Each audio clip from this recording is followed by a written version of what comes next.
السلام عليكم ورحمة الله وبركاته. النهاردة هنعمل أكلة جديدة. بصوا الجمال، مش جديدة، دي أكلات أجدادنا. بطاطس ني في ني ومعاهم كب الرز بالكبد والكلاوي، والموضوع كله اقتصادي زي ما اتطلب مني. بس بصوا الجمال والطعم طبعا حكاية. نتيجة نشوف العظمة دي هنعملها ازاي. شايفين ده كان عندي طبق ملوخية من قبل كده، بس بصراحة أكلة حكاية. يلا نشوف الكلام ده هنعمله ازاي، والعظمة دي اللي كانوا أجدادنا بيعملوها من ايه، من أقل حاجة واقتصادية جدا زي ما الطلب مننا يا حبايبي. بصوا دي الحلة، كنت دي ورثها عن أمي الله يرحمها. الحلة دي بتعمل بطاطس وكيك، وبتعمل البطاطا كمان بقدر أسويها فيها. دي كأن دي فرن صغير، انا مغطية الوش بتاعها بالمنظر ده بالفويل. هي كلها على بعضها ألمونيوم، انا هفتحها لكم وهتشوفوها. بص لما افتحها، بصوا تحت منها ايه الصاجة بتاعتها، وهي بصوا فيها الايه، عاملة زي ما تكون حلة كيك. الحلة دي كنا بنعمل عليها احلى واجمل صينية بطاطس. بصوا هنعمل البطاطس ني في ني زي زمان. فاكرين لما كنا بنجيب الدهون مع اللحمة، نقول للجزار حط لنا حتة ده. احنا النهاردة هنعمل بطاطس بايه، بشوية الدهون البسيطة دي، وهحط عليها شوية مية واسيبها ايه تسلي شوية عقبال ما اجهز ايه طبق البطاطس الني في ني. هغطيها عقبال ما ايه اعمل انا الطبق البطاطس الني في ني. بصوا بقى، احنا جبنا اهو 3 4 بطاطسات، يعني الموضوع كله مش هياخد مننا زي كيلو بطاطس وتلات 4 طماطمات وبصلتين وقرن فلفل رومي وقرن فلفل حراق. بس انا لقيت ايه الحراق مش حراق قوي، فحطيت نص قرن فلفل حراق. تعالوا نشوف هنعمل الكلام ده كأني بعمل بالظبط صينية البطاطس. هجيب صينية اهو، وهقطع فيها بقى البصلتين حلقات كده زي ما احنا شايفين.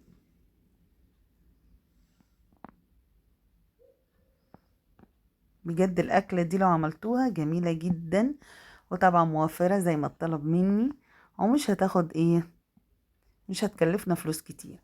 ادي البصلتين قطعتهم حلقات.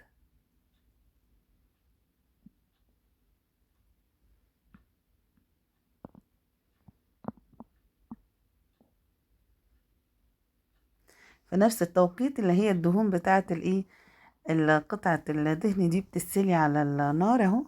هحط على البصلتين ملح وفلفل سوري.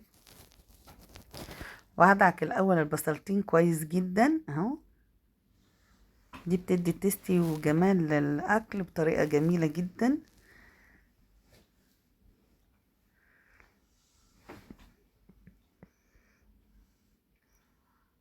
هنزل عليهم بقى بالايه، ب3 طماطميات صغيرين. الاول فص توم، هقطعه حتى حلقات كده زي ما ماما كانت بتعمل بالظبط.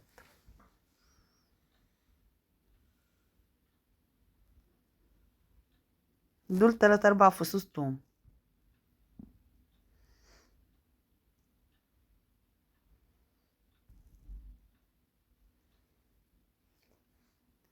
وطبعا هقلبهم كويس جدا. انا كل ده بحضر ايه الاكل اللي انا هحطه في الحله بتاعه ايه عمايل البطاطس. هجيب اهو الطماطم هقطعها مش كتير، هو 3 4 طماطمات.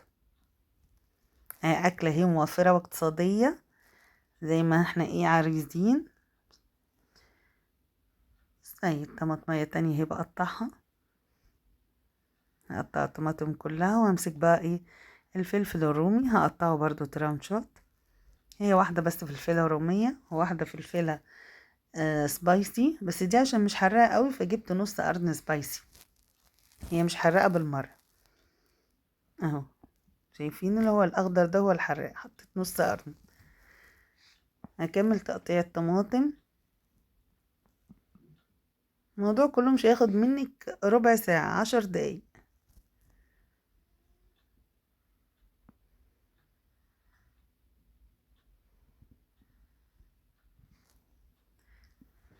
ده زي ربع كيلو كده طماطم، 4 5 طماطميات متوسطة.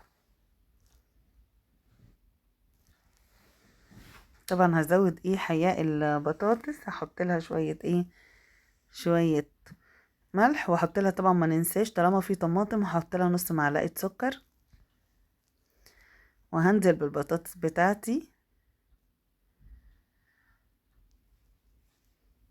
حوالي كيلو بطاطس او اقل، طبعا انت عدد افراد اسرتك هتقدري تحددي هما بياخدوا قد ايه. اسفة اهو قطعنا كله بقى، هنقلب كله على بعضه، البطاطس بالفلفل بالطماطم بال الثوم، وهديها بق زيت صغير خالص.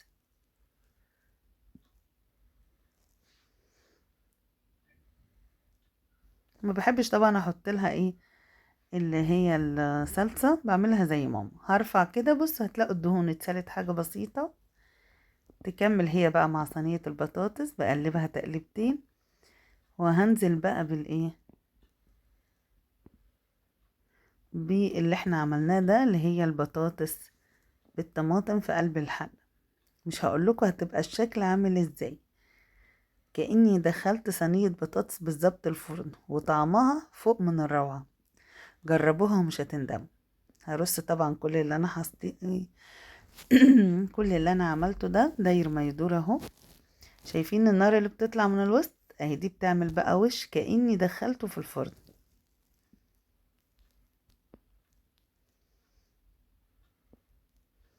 هنزل كل ده اهو بالصوص بتاعه كله، وهغطي الحلة واسيبها تستوي.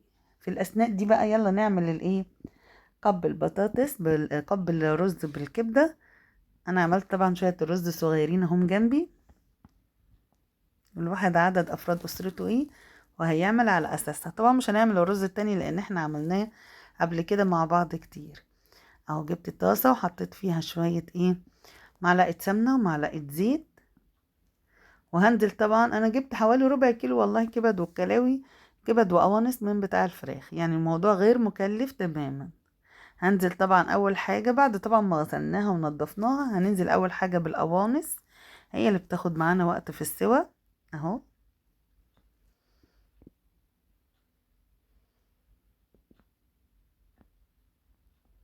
يلا هنزل بالتوابل بتاعتي، شوية فلفل،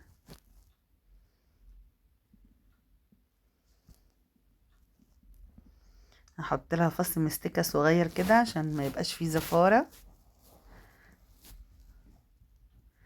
وهفضل اشوح فيها كده.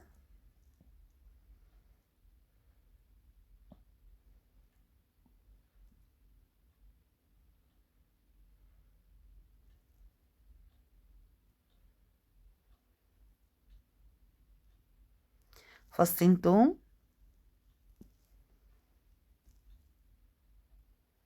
اهو، كملت حطيته كله، هشوح.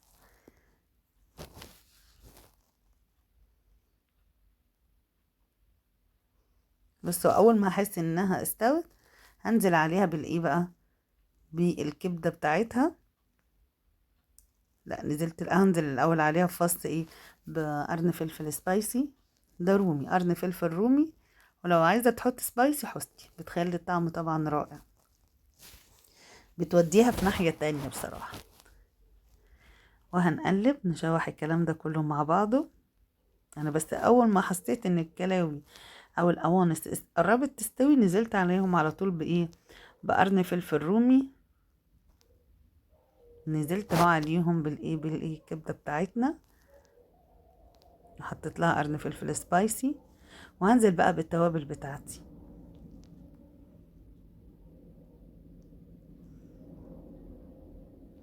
هي بقى شويه ايه ملح، شويه ملح صغيرين، شويه فلفل، حبه كمون، طبعا بعصر الليمون اهو.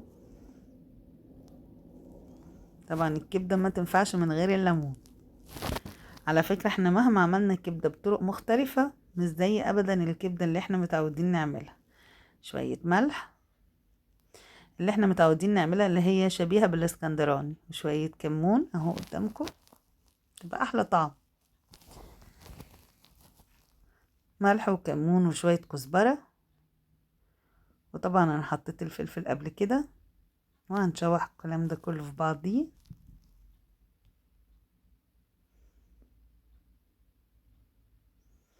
زودت شوية فلفل.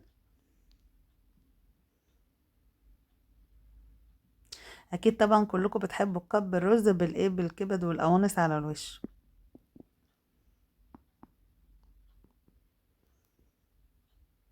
تبقى اكلة سهلة واقتصادية وغير مكلفة، وطعمها مش هقول لكم بيبقى عامل ازاي. يا ريت تجربوها وتقولوا لي في كومنتاتكم الطعم ايه والاخبار ايه.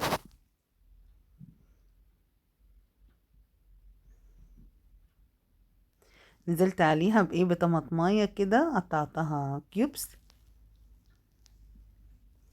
احنا عارفين كلنا ان الايه الكبده او الحديد بيمتص اكتر مع الايه، مع الطماطم مع المغنيسيوم. نزلت عليها بمعلقه خل صغيره كده وهدي تشويحه. مش هقول لكم بقى على الريحه والطعم بيبقى خرافه. جربوها قولولي. اول ما هتاكد ان هي خلاص استوت هقعد اشوح فيها كده. هبدا بقى اجهز كب الرز بيها.